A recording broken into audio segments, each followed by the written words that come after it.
Hello. So, my name is Irvin Thomas Wilson, and today I'm going to talk about an interesting topic in India, that is perjury in India. So, Section 191, 192, and 193 of the IPC deal with giving or fabricating false evidence, what amounts to giving false evidence that has been defined under Section 191. So, the salient features of the former section are as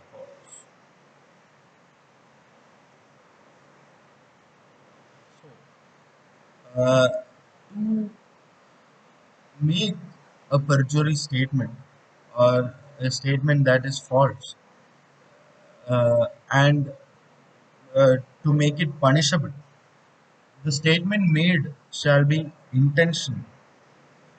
uh, intentionally making a false statement, declaration by whom by a person who is under a legal obligation to speak the truth. So, the giving of false evidence amounts to the practicing of fraud upon the court. So, thus, to make a statement of false evidence within the meaning of this section, it must be established that the person has legally bound by an oath or an expression of law to state the truth or to make a declaration upon any subject. So, now let's see what is declaration. Declaration. It was held in Meherban Singh case that a declaration means a formal statement made in writing and required by law to made in writing. So, to invoke the section, the statement must be a false statement, and the person making it must know or believe it to be false or must not believe it to be true to this section. A false verification of a written statement filed in a suit is an offense under this section. It is necessary to prove that the facts, which if accepted as true, show that the statement made by the accused is not merely incredible but cannot possibly be true. So, uh, legally bound by oath or by express provision of law, etc. So, it was held in the case Fateh Ali versus Queen Express that to hold a person liable under Section 195, 191, it is necessary that the accused should be legally bound by an oath before a competent authority. If the court has no authority to administer an oath, the proceeding will be coram non judice, such acts are wholly void. That is the meaning of coram non judice. So, and a prosecution for false evidence will not stand. So, on the same line, if the court is acting beyond its jurisdiction, the charge will not be sustained. So, the court must be an Indian court, otherwise, no offense is committed for which the accused can be held liable in India. So, now, what is oath? An oath or solemn affirmation is not a sine qua non in the offense of giving false evidence. The offense may be committed through the person giving evidence has neither been sworn or affirmed. So, an express provision of law. Under it, sanction of an oath is not necessary.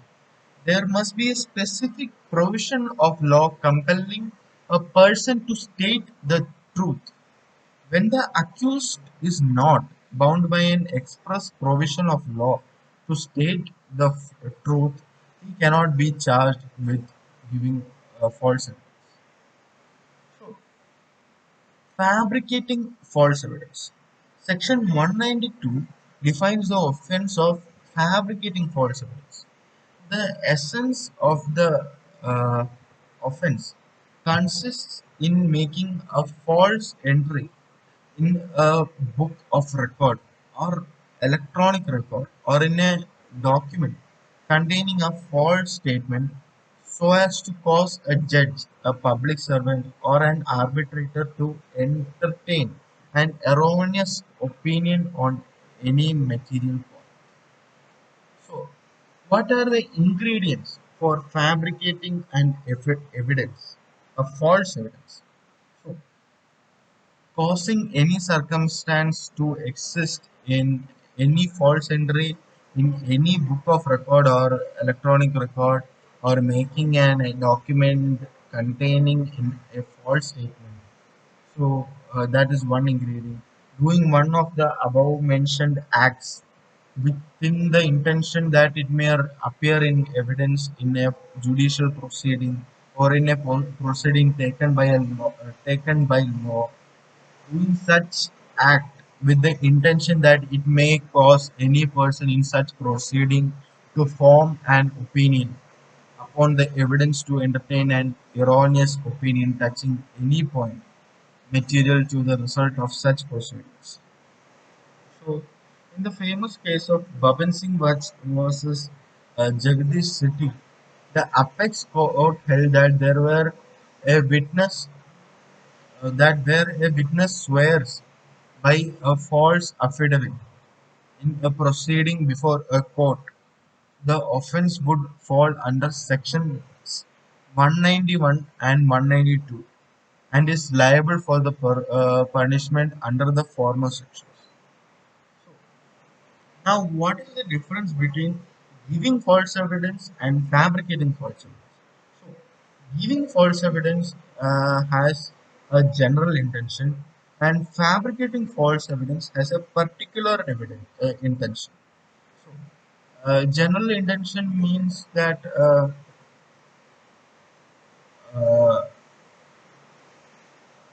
tell lie in front of the court. That means maybe to uh, hide something from the court or something. But fabricating false evidence, there is a particular intention to jeopardize the investigation, the inquiry by the court.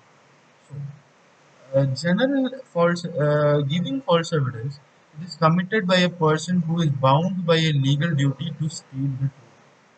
So, in fabricating false evidence, it can be done by anybody.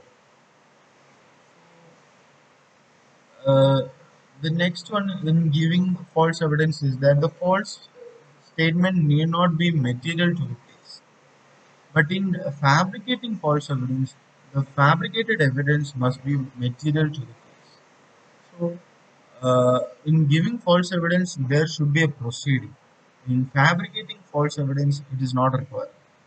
So, the punishment for perjury is mentioned under section 193. Section 193 prescribes punishment for giving false evidence. It can be divided into two parts.